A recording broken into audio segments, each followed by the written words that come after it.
So here we go. Good afternoon, actually, good evening, parents and families. It's so good to have you here. Thank you for joining us this evening for another question and answer session with parents. I am recording this session, including all questions in the chat. If everyone could mute themselves just to make sure there's no background noise. I see a couple people not muted. If you could go ahead and mute yourselves, I would appreciate it. And if you could stay muted throughout the session, that'd be great. You can use the chat to put any questions you want in there. If I finish early with me answering the questions already submitted, we'll go to the chat and start answering the questions that are there for you. Also, I just spoke to some of the PTA officers because I wanted to offer what I'll plan to do going forward, because we have 3 weeks until school opens on February 8th. I can't believe it's close already, and we just started last week. So it's kind of hurry and go right now. And I know you're going to have more questions leading up to the first day on February 8th. So I am going to put out a link in every Tuesday for the next 3 Tuesdays through the second, the first, second. Between now and that first Tuesday of February, I'm going to open to a question and answer session for parents every week. And I want to do that because, again, you're going to have more questions coming up over the next few weeks. And I am literally getting new information every day. I just got new information an hour ago. So the more I can update families and answer your questions leading up to it, I think the better prepared we'll all feel when those doors open, because of course we want our babies to be safe, secure, and happy. And then that will help make the best environment for this very new way of learning now. So with that, I just wanted to bring up a couple of things that we're going to be discussing tonight. I'm going to start with just some general information, and then I'm going to go into the questions that you all submitted. So the first thing I'd like to bring up is that the district is about to mail out, I believe later this week, to every single family in the district, a parent handbook. Now, I provided this handbook to the PTA officers, I believe late last week or yesterday, and they forwarded it out through the PTA email addresses. So that guide is published on the district website. It's a great go-to guide for, some of the more popular questions parents are asking around reopening. What about testing? What about social distancing, mask wearing, sanitation? All of those issues that we're concerned about when it comes to our children's safety and health, as well as our staff. So that particular handbook, the superintendent is having the district mail out to all families across the district. So you will be receiving soon a packet, most likely, that has this large parent guide, which I will share with you in bits today, as well as a consent to test form. Now, when those of you who, and that will only be for hybrid students. So those of you that selected hybrid, we'll talk about testing requirements, COVID testing requirements in schools a little bit later. But in order to consent to test, we asked you all up front, would you consent to testing? And we recorded your yes or no. But we are going to now have to send a form to all hybrid parents so that if you still want to consent to testing or you've changed your mind from no to yes, we will need you to actually fill out and sign that form and return it to the school. Otherwise, we will not be able to include your child in our testing, which again, I'll talk about a little bit later.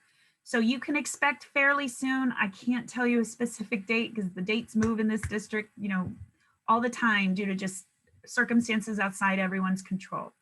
So with that, please look out in your mailboxes. Make sure your mailing addresses are up to date, as well as your phone numbers, because we're going to be sending robocalls. So if there's anything you're worried may not be the same in the system, if you've moved recently or you have a new phone number or a new phone, please contact the school. Just call the main office at 473-5099. and tell them your new information so we can update it in the system. That way I can make sure you are all receiving the same communication at the same time. So that's a big one. And I'll show you again a little bit of that parent handbook today so you can see what it looks like and what to expect. The first thing I wanted to tell you about a big change that's going to happen for our kids is that our bell time, our beginning and ending school day times are going to change. So before this school year began remote and hybrid, we had initially planned to open as usual, right? Before schools were closed and partly closed and so on. So our initial schedule, which last year was 7:30 to 3 o'clock p.m., changed from 7:30 to 2 o'clock p.m. because our expanded learning day grant was not continued by the district. So our hours for this year should be 7:30 a.m. to 2 o'clock p.m. However, to make everything consistent for the district in a fully remote environment, the district decided all schools to start the year would be a 9 o'clock to 3:30 timeframe. And that's what all of our schedules have been based on. Kids don't start till 9 and they end at 3:30. On February 8th, that will change. We will be going back to our regular bell schedule of 7:30 a.m. to 2 o'clock p.m. This is going to be a huge, drastic change for our kids and our families because your children have to get up much earlier now. And they have to be ready to engage at 7:30 in the morning. So we'll talk a little bit more about what that'll look like when they come into the building and breakfast and lunch and whatnot. But even remote learners will have to be up at 7:30 for class. So all hybrid and remote learning will be 7:30 to 2 o'clock. Now that changes all of the in-class schedules. So you all receive schedules at the start of the year of what the day looks like, what time frame to what time frame kids had synchronous online learning and asynchronous off-time learning. You are going to receive a new one for your child directly from the school. Which will tell you from 7:30 to 2 o'clock exactly what your child is doing throughout the day at what time. And it will look differently.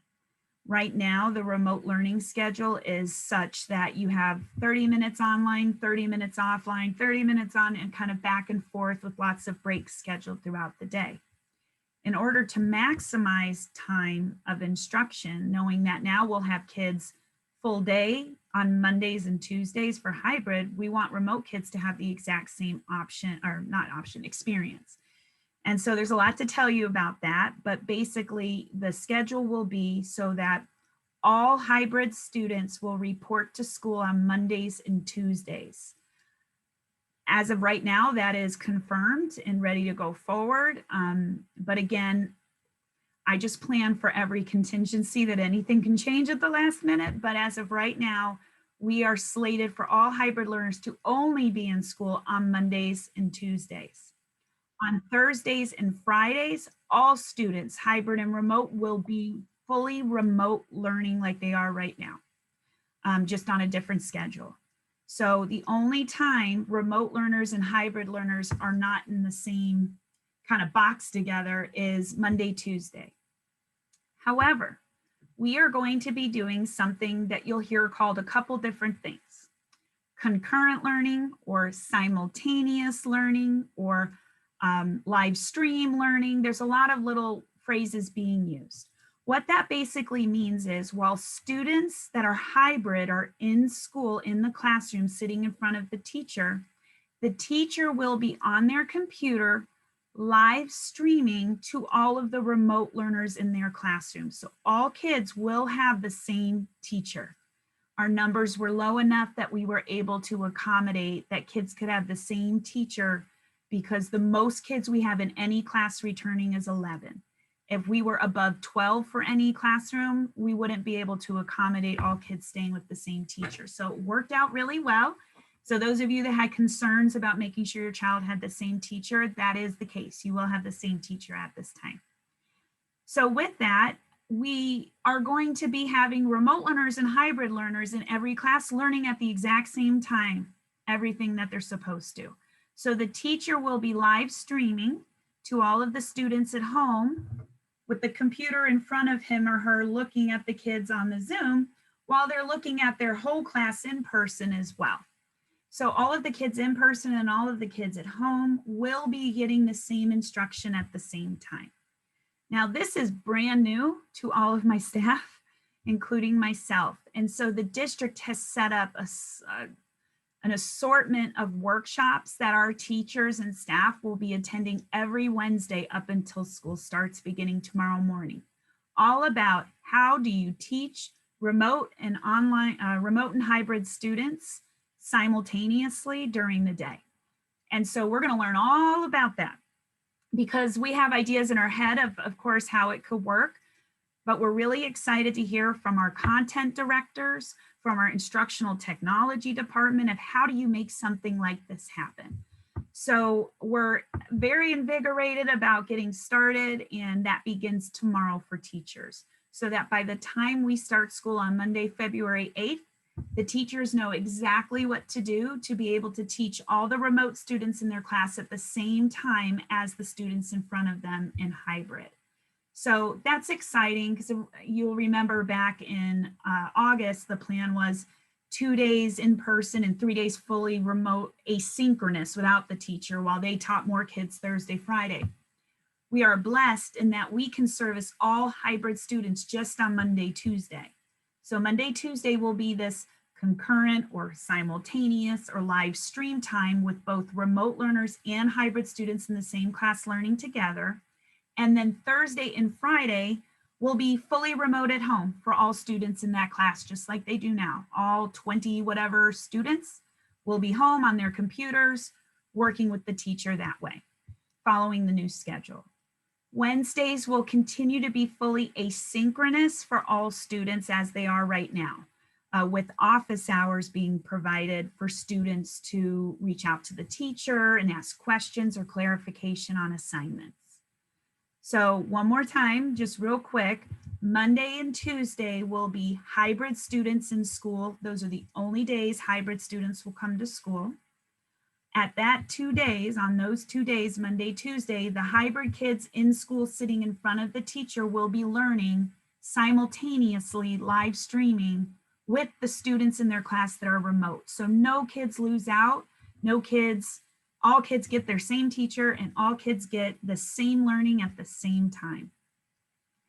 We are blessed in that our kindergarten through third grade classrooms that don't already have 2 teachers in them, we will be utilizing many of our support staff, our instructional coaches, ESL teacher, resource teachers, consultant teachers, pushing into the gen ed classes to support the students, because we know that at the kindergarten through third grade level, our kids need more support. They're a little less independent at that time.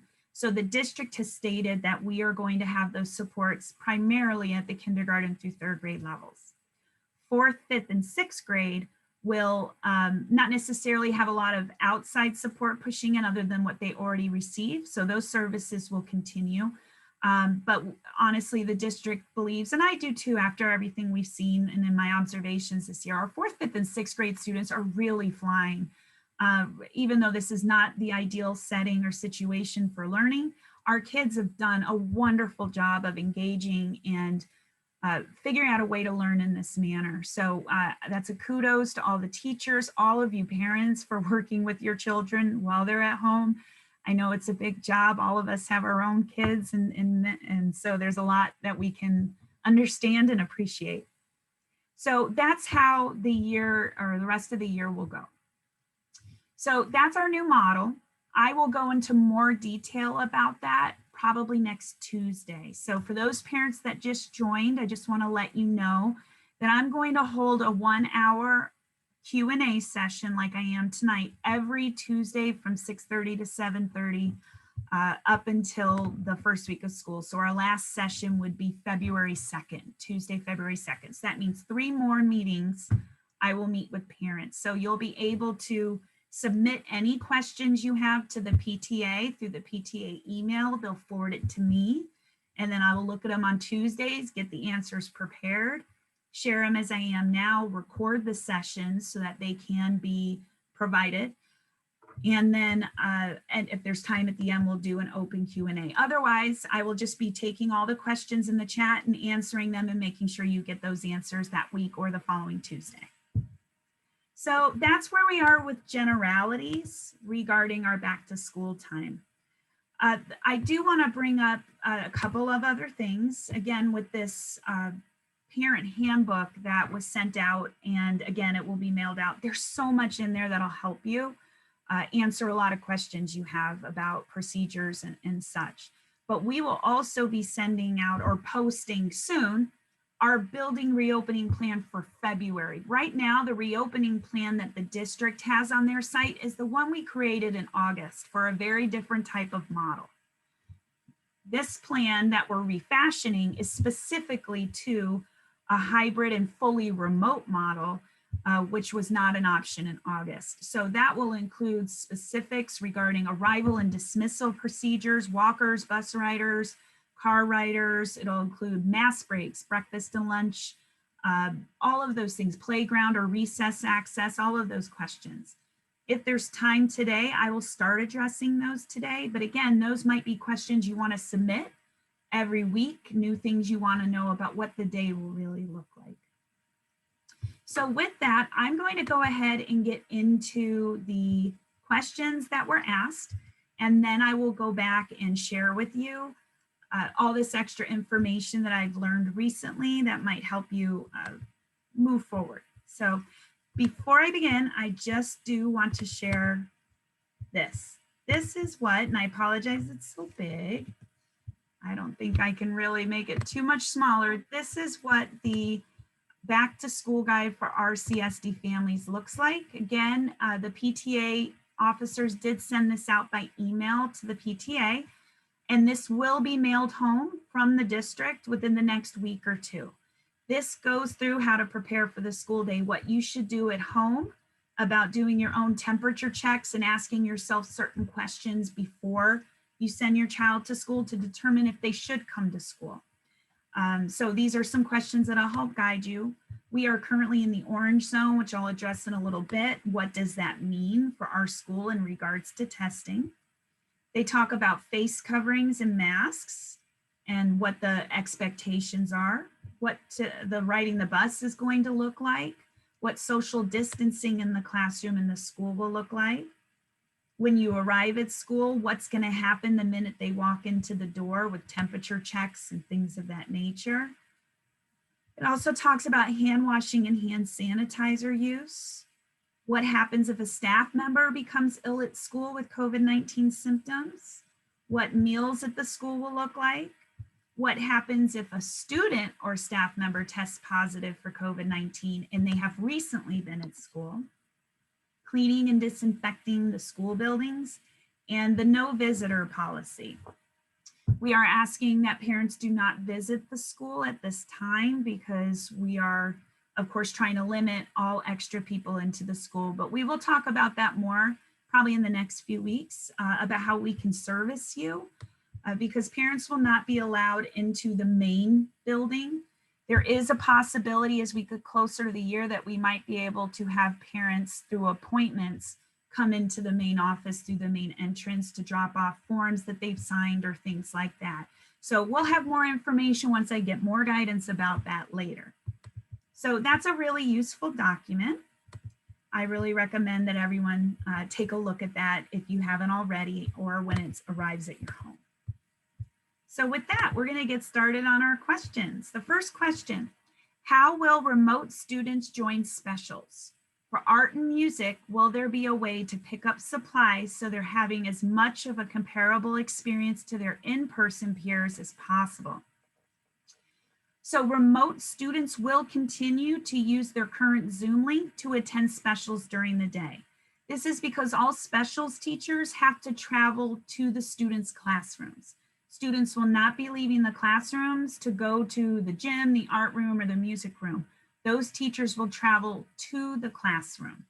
Since they will be in the classroom, they will do exactly what the classroom teacher does. They will log into Zoom and be teaching simultaneously, kind of like they do right now, with kids sitting in front of them or standing in front of them doing what they need to do, and students at home doing it along with their in-person peers. So again, it's this idea of simultaneous or concurrent instruction where all the kids are being taught at the same time, so no kids are missing out. We will arrange a parent pickup event of any new materials students will need for the third marking period that first week of February. So probably that Wednesday, Thursday, and or Friday.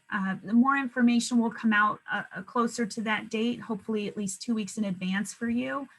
And that will give you a chance to pick up any new workbooks your children will need over the next 10 weeks, or packets, or art supplies for the kids that will be starting art the third quarter, and so on. So yes, students will have a chance to pick up art supplies and have specials, remote or hybrid, simultaneously.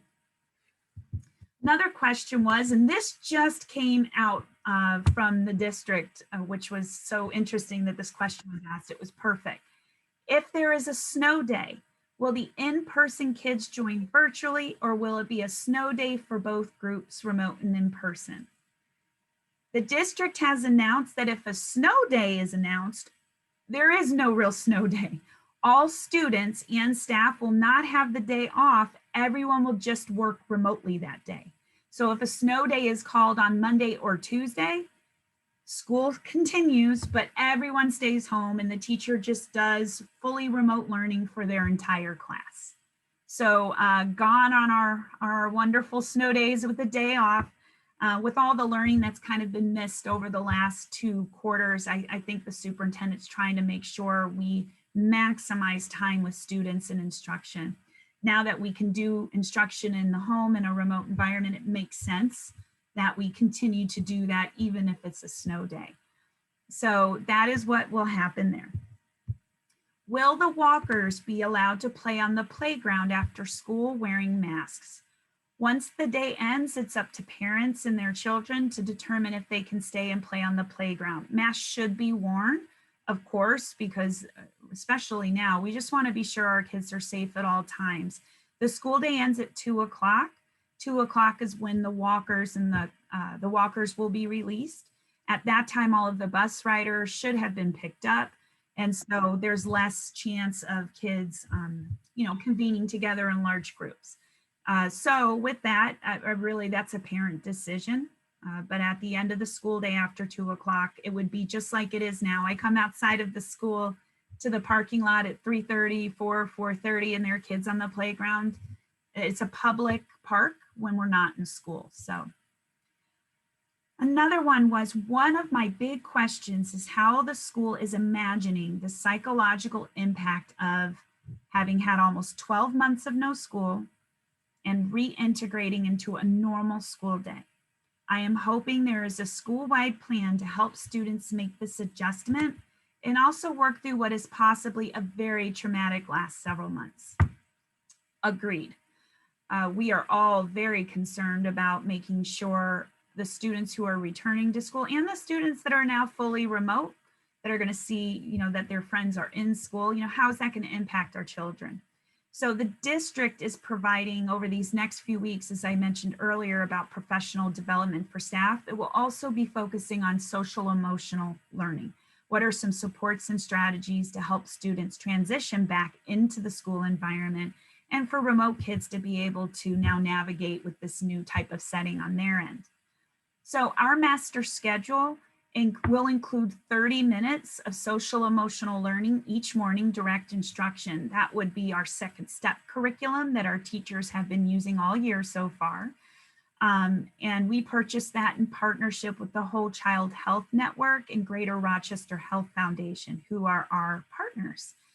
They purchased the materials for us, and we have been using it, and we're super excited about it. It's been wonderful to help our kids just learn about how to listen, how to be friends, how to deal with conflict. So we're really excited about it.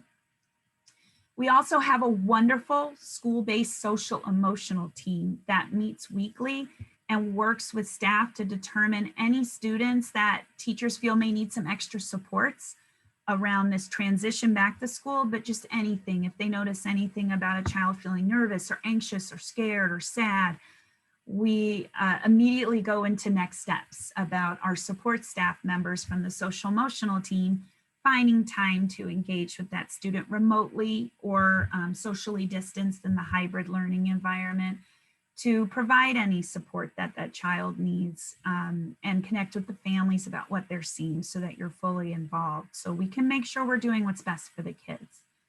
In addition, so that first week of school, the week, Monday, Tuesday, when kids are in hybrid and kids are remote, the teachers are going to spend a lot of time working on rituals and routines to get kids used to the structure of an in-person school day, and the kids at home learning remotely to get used to the new structure of this new scheduled day. So there's going to be a lot of time trying to establish rituals and routines and explaining and demonstrating and practicing safety procedures such as mask wearing, social distancing, and washing hands to help them be comfortable in this new learning environment. Because this could be scary for some of our kids coming back with everything they've heard over the last 11, 12 months almost by then. You know, it could be very nerve-wracking for some of our children. Others may come in and they're woo-woo, let's go, but we have to be sure to meet all kids' needs. So we will be on the lookout, and our team is doing a fantastic job already to help our children that teachers or parents have notified us that they have concerns about, and we will continue to move forward with that. The next question is, I assume I know the answer to this, but is there any possibility that the district would consider switching to a system like in Brighton, where there are 2 days of in-person, 2 days of asynchronous, and 1 day of Zoom? So the district's current model for hybrid and remote learning will remain as it is, with Mondays and Tuesdays being kids in school for hybrid instruction and learning at the same time and simultaneously with the remote students in their class. And Thursday, Fridays, all kids are at home remote learning like they've been doing all along with their teacher. Wednesdays would remain fully asynchronous with office hours to support students. The next question, I see that many districts are struggling to keep enough staff to operate in person. How is our CSD doing on this, and how is School 23 in particular ready to address this issue?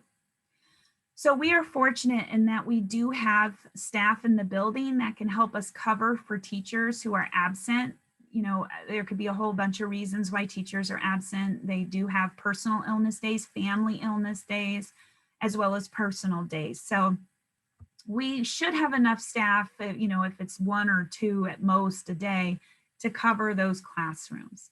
In the case of a long-term absence of more than 5 days in a row, we would utilize the substitute system. The district has gone through all of the substitutes that they've used in the past, as well as current retirees or people that have just newly applied to become a substitute for the district. And after a thorough vetting process, they determined which substitutes were eligible, but also which substitutes were comfortable coming into a building in this current hybrid model. And so there are almost 200 substitutes ready and willing to do that. We are also very fortunate that at least one of our past substitutes that used to be a teacher in our building and has subbed there for many years, and is wonderful. She has also signed up. So we would be trying to tap into the people we've already worked with in the past that have relationships with many of the kids already in the building. Because like the parent asked earlier about social emotional health, the more the kids know the people in front of them, the more comfortable and safe they'll feel in the school. Next question, will the remote daily schedule be the same or similar with Zoom class times, the pledge, scheduled lunches and recess, etc.? So again, the schedule will revert back to what our original schedule was this summer, which you would not have had access to because we went right into a completely different schedule to start the year fully remote. You will receive shortly the new schedule from 7:30 to 2 p.m. of what your child's day is going to look like. So our bell times having changed, that is going to be every single day of the week is 7:30 to 2 p.m. Monday, Tuesday, Thursday, and Friday, and even Wednesdays, because the office hours might change slightly just due to some specifications and changes the district has made on Wednesdays to what teachers are doing. But for the most part, office hours could be as early as 7:30 in the morning. We'll have more information to you on that as we get closer. That would probably, Wednesdays would probably be the only day where there's some wiggle room in start times for kids. But again, that Wednesday will be all offline work that kids are doing on their own through Seesaw or Google Classroom. or other platforms that your teachers are using. We will still do announcements. And for those of you that were watching this morning, I apologize. It seems as though I sent my recorded message. I sent the wrong one this morning. So I sent it later in the day, the correct one, when it was brought to my attention. So I apologize. I think it's only my first time this year when I haven't gotten an announcement out, at least within the first minute of school. So my apologies for that. But yes, announcements will still be a part of our daily routine on Monday, Tuesday, Thursdays, and Fridays. And we do ask, since this is going to be such a big change for our kids, we have about 4 weeks to go until the 8th. This would be a great time. I know I'm working on it with my own child and other people with their own children, you know, from the staff. A great time for parents to start kind of resetting and lowering like bedtimes at night, helping their kids slowly start to get up earlier and earlier, just so that it can make that transition hopefully a little easier. It's a 1.5 hour difference. It's pretty big. So we want to be sure the kids are ready, because I think that might be a shock to the system to go from a 9 o'clock start time to 7:30 just the day before. So that's just a recommendation to help them. If you'd like some more ideas about how to better, you know, transition your child into the day, let me know. I have a wonderful visual that will come out soon with your class schedule and other things, because, or the new class schedule for February, because it's a great way to slowly, if you haven't already, show your children how to build up their stamina for wearing a mask for a very long period of time. So it starts off how to every day have them wearing masks at certain intervals of time until we can build up that capacity where kids, especially our little kids, can handle having a mask on. I will say there will be mask breaks built in during the day, and we'll talk about that in a little bit. But that is something that we are very cognizant of, that children cannot sit with a mask on all day. There's going to be opportunities for them to breathe and in a safe environment. So here are some other questions that came up. If we choose hybrid, but now are rethinking that, how and when can we change back to fully remote? Will there be other times when we are able to switch either from hybrid to remote or from remote to hybrid? So at this time, there's been no guidance around the future and what options might be offered to families. We're going into Q3 knowing it was the choices made in December. And yes, I know many of you are upset about kind of feeling forced into a choice, but the district at this time is using those choices because that determined how many kids were planning to be in the building, so that they could decide, do we have to do Monday, Tuesday, and Thursday, Friday, or do we have such a few amount of students we could handle it all in 2 days? And that's what happened. So we, out of a school of 301 students, we have 110 returning, about 30%, a little over 30%. So with that, the district found that the numbers were pretty consistent building to building. So that allowed them to switch to just Monday, Tuesdays being hybrid. And it allowed us now to do fully remote and hybrid student instruction at the same time. So this way, no kids are losing time. No kids are doing more asynchronous than another group. So they felt that this was the best way to go. So using those choices that parents originally made in December determined that we could do it this way. That's why there haven't been any changes from students going from remote to hybrid. Transportation's already in process. That should be completed within the next week and a half. And parents will receive, ideally, by the end of next week, their child's transportation information for buses, if that was a request. They are only honoring that for students that live beyond 1.5 miles from the school. So those families will be first and top priority. If the district decides at a later time that you'll be able to make a different selection, some of you asked, what about Q4? Anything's possible. The district has not stated that that's something that they've decided for or against. I just know that at this time, this is the route we're going with the current decisions that were made back in December. If that changes at any time, I promise you, you will be informed. I will make sure you are all informed so that you would be able to give us your new decision. Now, an issue did come up with parents across the district who have children with medical needs. and they were requesting that their child be switched from the hybrid in-person learning back to remote.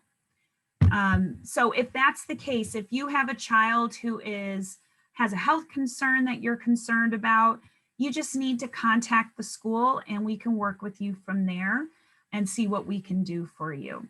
There will be no hybrid students going to remote. If you selected remote, they will remain remote at this time. But hybrid students in school, if there's a medical need, we can possibly accommodate you returning to full remote before the February 8th start date begins. So just call the main office if that applies to you and we will work with you. Also, somebody followed up with, if so, could this be done using written correspondence, including written confirmation, rather than relying on calls and voicemails? Certainly, we will propose that to the district as part of their process. And also we will try to do that ourselves anyway. With it being such a short turnaround, as you know, because many of you were very upset at the short turnaround, having to make a very important decision in a short time frame with little information, which we completely understand. We're hoping we'll have enough advance notice at this time that we can do that, that we can send home written correspondence, explaining what the options are and giving you hopefully more time to make that decision. So as the district provides me with information, it will be communicated to you. The next question, can we expect that those of us with multiple kids will have our kids in school on the same day? So luckily with this newer updated hybrid version, we are able to just have all hybrid students in school only on Monday, Tuesdays. Siblings, friends, they will all be in school on Monday, Tuesdays only. All kids will be remote learning with their teacher like they do now, live remote on Thursdays and Fridays. So that will continue forward. Will students have the same teacher for hybrid learning that they had for remote? So yes, we do expect at this time that all teachers will remain where they are with their current class, regardless of whether they're hybrid or remote, because we're able to do this simultaneous concurrent instruction with teachers teaching and live streaming to their remote students through Zoom and other platforms. So I will say we do have 2 staff members, 2 teachers who have accommodations to work from home and not be in school. We've already made an accommodation for that in school. So any teacher, any students in those 2 classrooms that's affected by that, we will be contacting families, if not later this week, then by early next week, to just let you know what adult staff will be in the classroom monitoring and supporting the kids, but your child, if that's your classroom, will still be learning from your classroom teacher. The reason being, when teachers are sitting with their computers teaching the remote kids, they're going to be plugged into their smart boards. The smart boards face the students in the class. So even though the teacher's teaching remotely at home, the students will see the teacher and all the other kids in remote learning from the classroom. So they'll be able to learn everything the teacher's been teaching to everybody at the same time. So we're really blessed that that is the situation. And we're grateful that no teachers ended up having to take leaves of absence or things like that. So we're really happy that we can say your child will have 99% sure the same teacher that they currently have now. And again, those teachers are also taking lots of professional development right now on Wednesdays that the district's offering for the next several weeks to make sure we can make that concurrent, simultaneous, remote and hybrid instruction happen effectively. The next question is, what safety measures are being taken? More specifically, how many kids will be in each classroom, and will they be able to maintain 6 feet of distance from each other? Great question. So the maximum number of students we currently have in any classroom at this time is 11. The district's limit is 12. So we are under that limit, which is wonderful news. And that's how we can make sure all hybrid kids have the same teacher they currently have, as well as the remote students. We don't have to, if we had 13 kids, 1 kid would have had to go to a different classroom, but we don't have that problem, which is great. We have been able to work with facilities to come into our building and help us to arrange our desks and tables that students will sit at in each classroom to ensure they are 6 feet apart all the way around. And so some students will be sitting at desks. That's mostly in most classrooms do have that. There are some classrooms where with desks, that's unable to happen. We have to use a table, or one classroom may have all tables.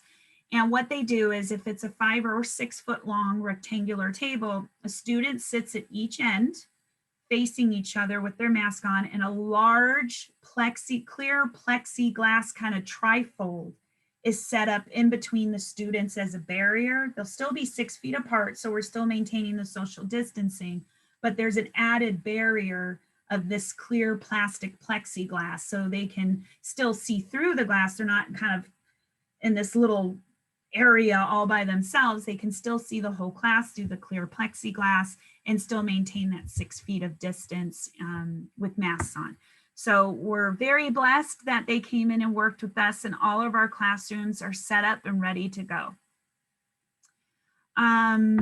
Also, the director of facilities came back yesterday, went through the whole building with myself and our head custodian, Mr. Seward, as we finished up the last things that they asked us to do. And we were given the double thumbs up, all clear, that our school is the first one in the district for phase 2 that is ready to go. So we're really proud of our custodial staff and our teachers who came in on their own time over the vacation to clean out their rooms, do what they needed to do to arrange furniture and put things away to make sure we had a nice sterile environment for students, but still making it comfortable and welcoming.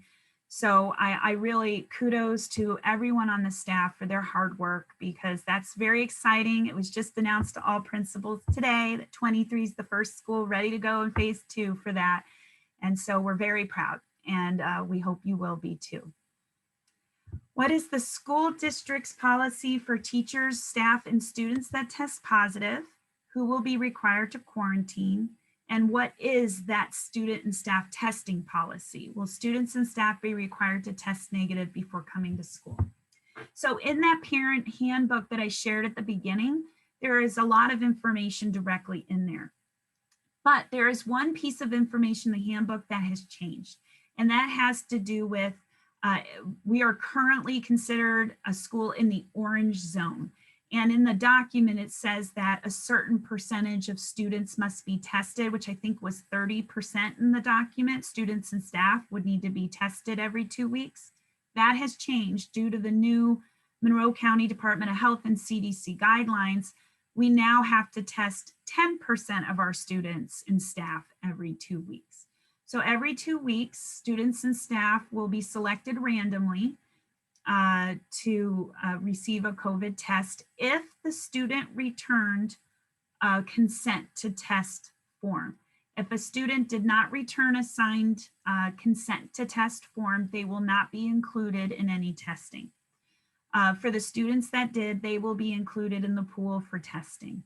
Once a student is tested, they probably won't be tested for quite some time after that, only because if we're doing every 2 weeks, 10% of our students, we have 110 kids. That's about 11 students every 2 weeks and staff. So we should be able to get through everybody.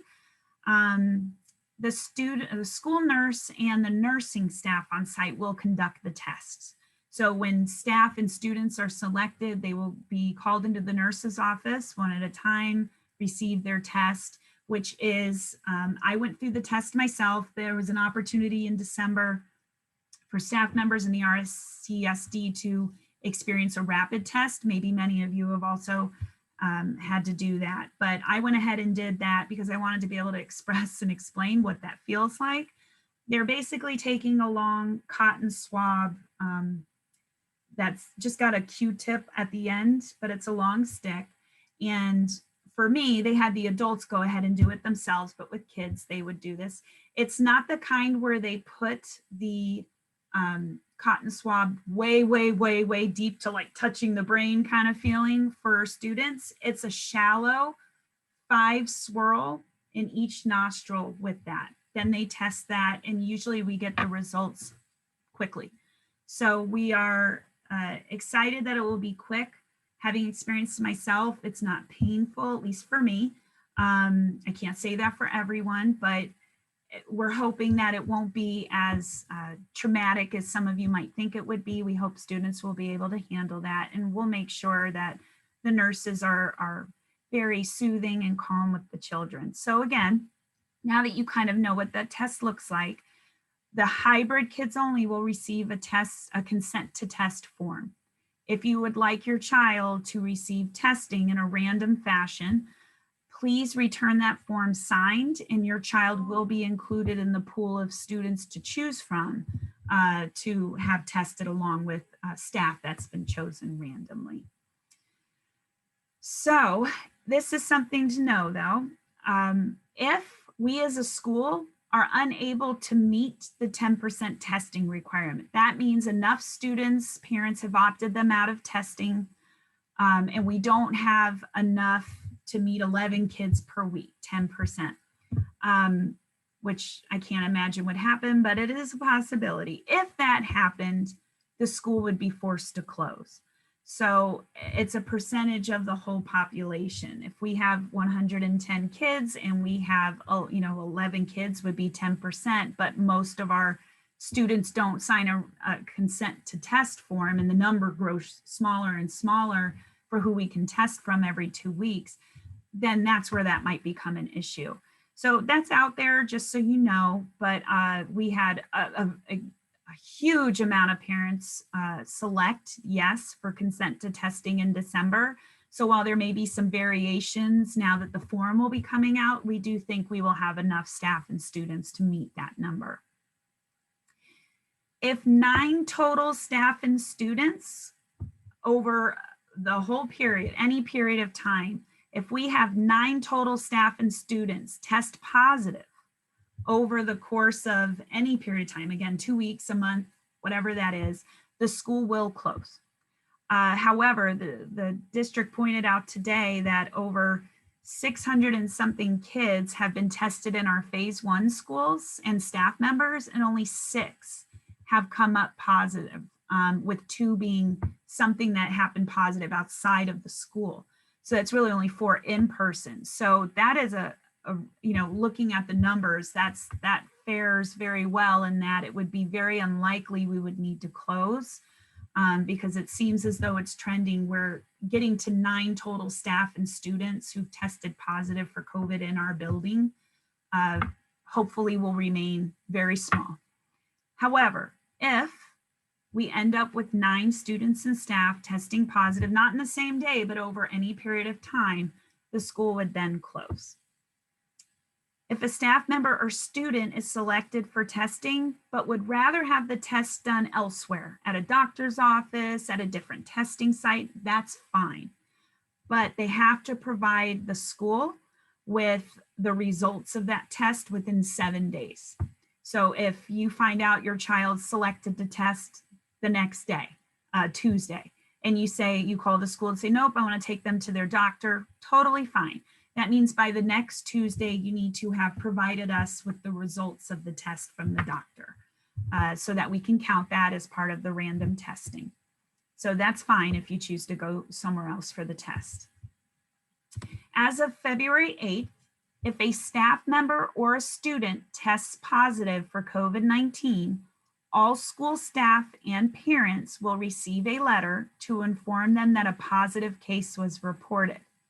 It will state in the letter that the Monroe County Department of Health performs investigations on all positive cases of COVID-19 and that contact tracing is underway.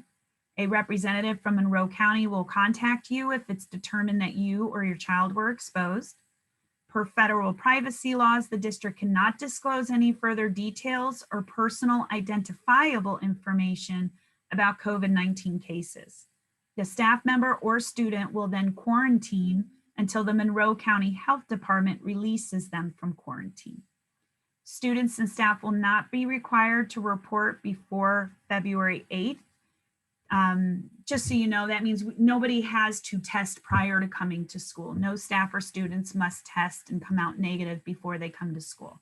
Because we will be doing the random testing, that will be done on site in a random fashion. The next question, are they monitoring the emergence of the latest, more contagious strain? All I can say is the district is in direct contact with the Monroe County Health Department and monitoring all COVID-19 cases across the county as well as our schools. That's all I know at this time. The final question, are parents required to tell the school if someone in the household has tested positive or someone in the household has been around someone who has tested positive? If so, how will this be enforced? So great question. I'm going to go ahead and share my screen one more time because this is in the parent handbook. So right here at the top where it says daily health screening and temperature checks at home. Every student should be screened for COVID-19 symptoms before they come to school each day. This includes daily temperature checks. Parents should assess their children daily before they come to school using the questions below. So these are just questions you ask yourself. Have you or your child been in close contact with anyone who has tested positive for COVID-19? Have you tested positive for COVID-19 in the past 14 days for your child? Do you have a temperature of 100 degrees Fahrenheit or higher, your child? Do you have any new or worsening symptoms of COVID-19? That includes fever, shortness of breath, difficulty breathing, sore throat, cough, sudden loss of taste or smell, muscle or body aches, headaches, congestion or a runny nose, diarrhea or vomiting. And finally, have you traveled internationally or from a restricted state per the New York State Travel Advisory in the past 14 days? If you answer yes to any one of these questions, or if your child has a temperature greater than 100 degrees, you must notify the school nurse and keep your child home. So the temperature is the biggest thing for our students. If your child has a temperature greater than 100, please call the school and keep your child home. There are going to be kids that just get normal sickness, flu, coughs, runny noses, just regular colds. That is something that you have to consider when you decide whether to send your child or not. So once they arrive at school, I will say the minute they come into the school, and we'll talk about arrival dismissal at next Tuesday's meeting and what that might look like, they will have their temperature checked as soon as they arrive at the school before they go into the classroom. If your child has a 100-degree or higher fever, they will automatically be escorted to the nurse's office, and then the nurse will contact you to come pick up your child. So that's kind of where we are right now. I do recommend that, again, if the PTA officers wouldn't mind sending this form back out, I'm going to post this form this evening after this meeting right on the front page of our school website, which is rcsdk12.org. / and the number 23. I will post that right at the top so you have access to this, but it's also going to be mailed out by the district. I will also put the consent to test form on there in case any of you want to get a head start, print it out, fill it out, and send it to the school. That's totally fine. But this will be, I think, a great resource for you going forward. So for those of you that came in a little later, what I've decided to do is every Tuesday for the next 3 Tuesdays, I will hold a 1-hour Q&A session for parents just like tonight. And I will work with the PTA officers to make sure you have access to the link for those meetings and the meeting ID password. That way you can join us each week.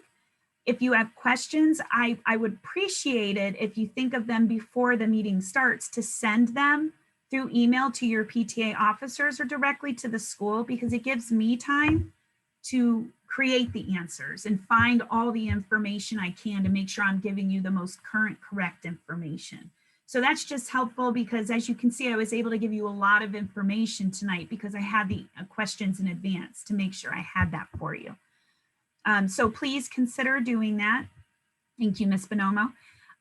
Please consider doing that. And again, this will be, as the questions come in, if there's less and less questions being asked ahead of time, then it will mostly be an open forum to ask questions.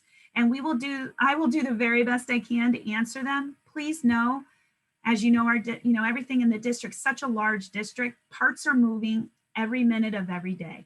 And so I want to be sure I'm giving you the best information I can. Please be patient, as there might be some information I don't have exact knowledge of, and I don't want to say something erroneously or in error. and then have to retract that at a later time. I want to be sure I'm giving you the best information I can. So if I can get those questions by Monday to the PTA officers, maybe the Monday right before next Tuesday. So each Monday you can provide me any questions that have been submitted. I can work on those questions. And then again, if there's time left, I can answer further questions. Otherwise, we'll move them to the next Tuesday and so on. So I don't know about you, but I need some water. I hope that was at least an opening for you to give you some specific information about what's coming.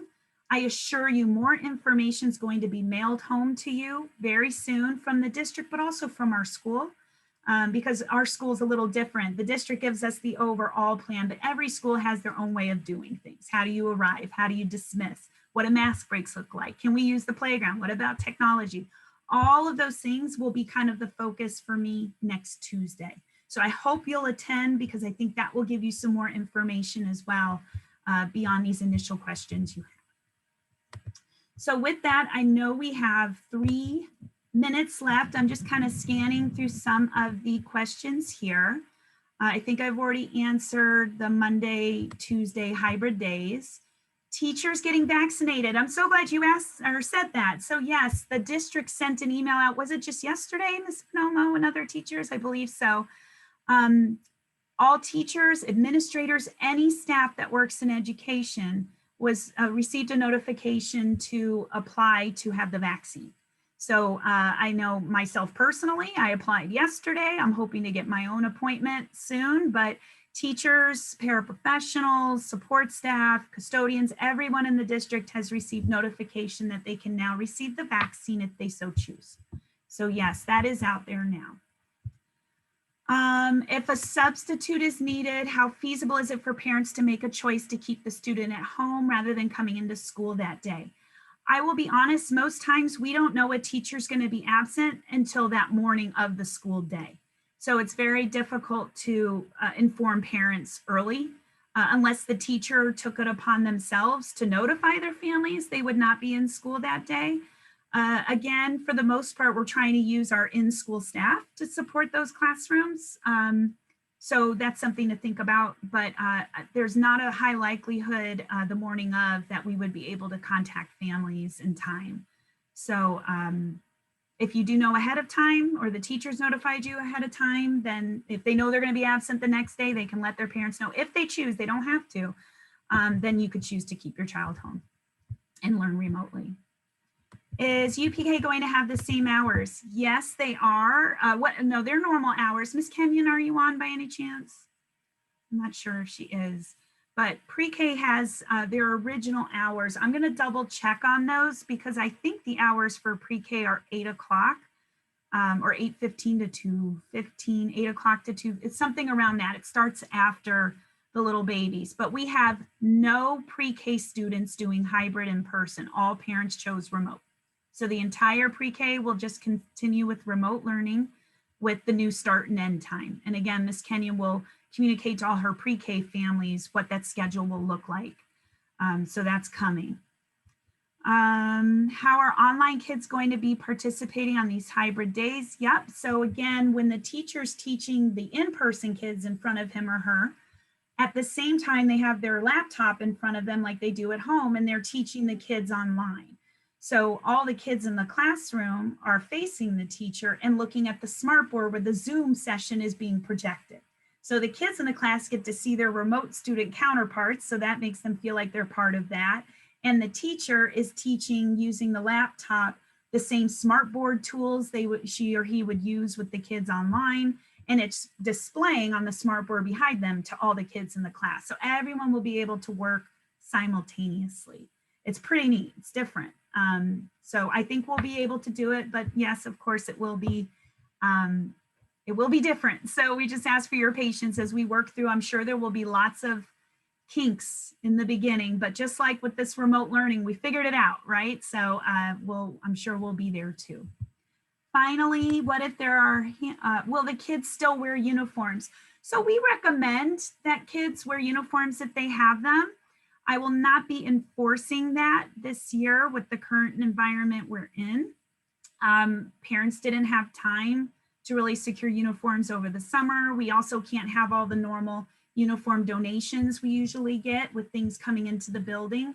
So certainly we would love for our students that are in person to wear their uniforms, but there is some flexibility there for the time that we're going to be hybrid. And finally, well, what if there are handouts or things they are working with in class? Yep, there will be.